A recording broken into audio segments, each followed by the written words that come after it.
संसदेचा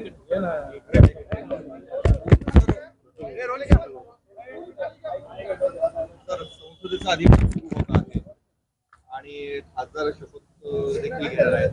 एनडीएचा आवाज होणार आपण आजपासून संसदेचं अधिवेशन सुरू होईल. साधारण 3 दिवस नवीन खासदारांचा शपथविधी हा कार्यक्रम चालतो. आज इंडिया आघाडीचे सर्व खासदार लोकसभेचे जे नवीन निवडून आले ते संसदेच्या आवारातील गांधी पुतळ्याजवळ जमतील.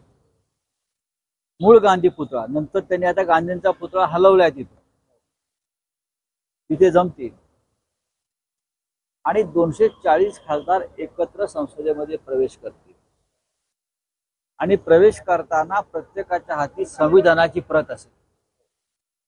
240 संविधानाच्या प्रती प्रत्येक खासदाराच्या हाती असतील आणि संविधान रक्षणासाठी कटिबद्ध आम्ही आहोत हा संदेश घेऊन 240 खासदार हे संसदेमध्ये प्रवेश करतील. आता मोदी, शहा आणि त्यांच्या ईस्ट इंडिया कंपनीला कळेल विरोधी पक्ष काय असतो. ज्या विरोधी पक्षाला गेल्या 10 वर्षामध्ये चिरडण्याचा, दडपण्याचा प्रयत्न केला तो विरोधी पक्ष एक प्रचंड ताकद घेऊन संसदेमध्ये जातोय. मोदी आणि शहांसमोर 10 वर्षात प्रथमच विरोधी पक्ष नेता असेल आणि तो त्यांच्या समोर पहिला वाकर बसलेला असेल. काँग्रेसचे 100पेक्षा जास्त खासदार आम्ही सगळे मिळून 240, हे 240 चे 275 कधी होतील हे मोदी शहांना कळणार सुद्धा नाही. होईल ना, त्यात काय होईल.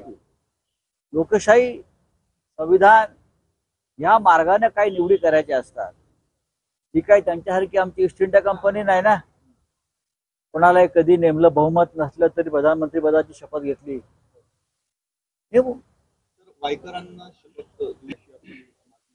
असं आहे की बघा, या देशामध्ये जर कायदा असेल, संविधान असेल तर वायकरांना शपथ दिली जाणार नाही. अत्यंत घोळात घोळ घालून त्यांचा विजय जाहीर केलेला आहे. प्रकरण न्यायप्रविष्ट आहे.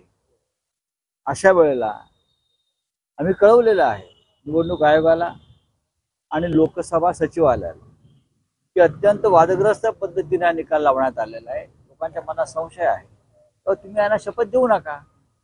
आता पाहूया कायद्याचं आणि किती पालन होत आहे ते. अशा वेळेस आपले 240 खासदार काय करतात पाहू ना. आता आम्ही पाहू. जर लोकभावना दडपण्याचा प्रयत्न केला तर आम्ही एकत्रित आवाज उठवून. आता आवाज घुमणार ना.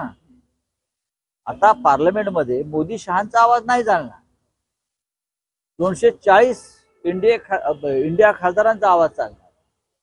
काल मुख्यमंत्र्यांनी काही भोंगा वाजवणाऱ्यांना बांबू लावला पाहिजे करू द्या ना, करू द्या. सध्याचे मुख्यमंत्री हे घटनाबाह्य आहेत, बेकायदेशीर आहेत. हे सर्वोच्च न्यायालयाने सांगितलंय. तरीही हे सरकार निर्लज्जपणे महाराष्ट्राचा बोकांडी मोदी आणि शहांनी बसवलाय. बांबू खरं म्हणजे लोकसभा निवडणुकीत त्यांचा लागलेला आहे. लोकसभा निवडणुकीमध्ये त्यांच्या महायुतीला आम्ही सगळ्यांनी मिळून जो बांबू घातलेला आहे तो बांबू अजून निघालेला नाहीये. तो काढण्याचे ते प्रयत्न करतायत.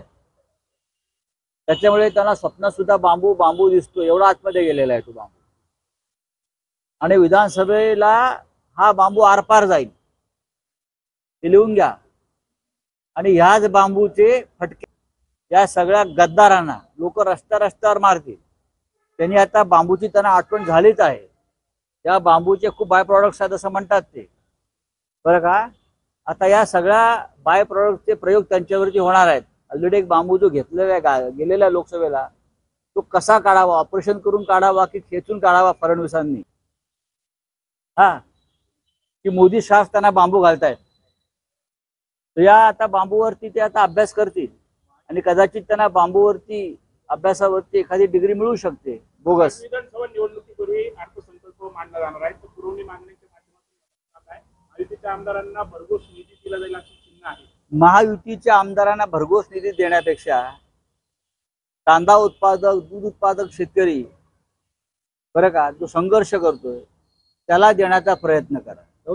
तेलंगणामध्ये सरकारनं शेतकऱ्यांची पुन्हा एकदा कर्जमाफी केलेली आहे. आमची मागणी आहे माननीय उद्धव साहेबांची, पुन्हा एकदा शिवसेनेची, या राज्यातील शेतकऱ्यांना पुन्हा एकदा कर्जातून मुक्त करता येईल का? बरं का, हे महायुतीच्या लोकांना हे टक्केवारीत पैसे देण्यापेक्षा खोके खोके तुम्ही शेतकऱ्यांचा विचार करणार आहात की नाही? दूध उत्पादक, कांदा उत्पादक, सगळ्यात जास्त आत्महत्या महाराष्ट्रात सुरू आहेत. याबद्दल जर मुख्यमंत्र्यांना बांबू घालायचा असेल तर त्यांना बांबू घालू विधानसभेत उद्याच्या. सर, मुख्यमंत्री काल पुन्हा दिल्लीत जाऊन आले, राज्य मंत्रिमंडळाचा विस्तार होईल. ते त्यासाठीच गेले, तो बांबू गेलेला आहे लोकसभेचा निकालाचा, तर त्या बांबूचं काय करायचं त्यासाठी ते गेलेले. तो निघत नाही बांबू. पुण्यामध्ये आरोप झाले, व्हिडिओ व्हायरल झाले. बघा, हे जे सरकार आहे महाराष्ट्राचं सध्याचं मुख्यमंत्री म्हणजे सरकार, हेच मुळे भ्रष्टाचाराच्या पैशातून निर्माण झालं. त्यांचं धोरण असं आहे, पैशातून सत्ता, सत्तेतून पैसा, पुन्हा सत्ता. प्रत्येक निवडणूक पुण्यामध्ये आरोप झाले, व्हिडिओ व्हायरल झाले. बघा, हे जे सरकार आहे महाराष्ट्राचं सध्याचं मुख्यमंत्री म्हणजे सरकार, हेच मुळे भ्रष्टाचाराच्या पैशातून निर्माण झालं. त्यांचं धोरण असं आहे, पैशातून सत्ता, सत्तेतून पैसा, पुन्हा सत्ता. प्रत्येक निवडणूक हे त्या पैशाच्याच मोजमापानं करतायत. मग विधान परिषद असेल, शिक्षकांचे असेल, पर्यंत असेल, माणसं आणि मतं विकत घ्यायची हे त्यांचं धोरण आहे. त्यानुसार त्यांनी वाटल्या असतील, साड्या वाटल्या असतील, अजून काय वाटलं असेल, पण शिक्षक स्वतःला बाजारात उभं करून घेणार नाही विकण्यासाठी.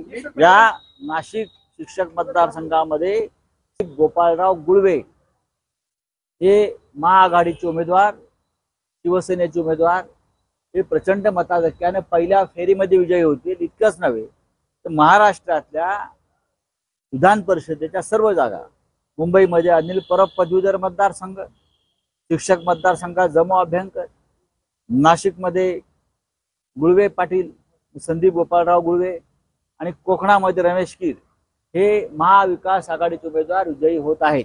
निवडणूक आयोगाला हे सगळं दिसत नाहीये का? व्हिडिओ व्हायरल होत आहे, लोक व्हिडिओ ट्विट करताय. निवडणूक आयोग का बरं याला काम? निवडणूक आयोग हा ईस्ट इंडिया कंपनी गुजरातचा नोकर आहे, बरं का. ईस्ट इंडिया कंपनी गुजरात त्यांच्या नोकरीवर असल्यामुळे त्यांना हे दिसत नाही. थँक्यू. आपल्या उमेदवारावर असे आरोप आरोप करू द्या ना. अरे आम्ही का सत्तेत आहोत का? नाशिकला येऊन याच हॉटेलमध्ये काय चाललं होतं आपल्याला माहिती आहे. सर, पुण्यामध्ये त्याच ड्रगच्या पैशातून सध्याच्या सरकारचे खिस्से भरले जात आहेत. वारंवार हे आम्ही आरोप नाही केले आणि पुरावे दिलेले आहेत. यांना पाठिंबा देणारे, यांना पाठबळ देणारे पोलीस, प्रशासन, आमदार आणि खासदार हे कोणत्या पक्षाचे आहेत हे समोर आलेलं आहे.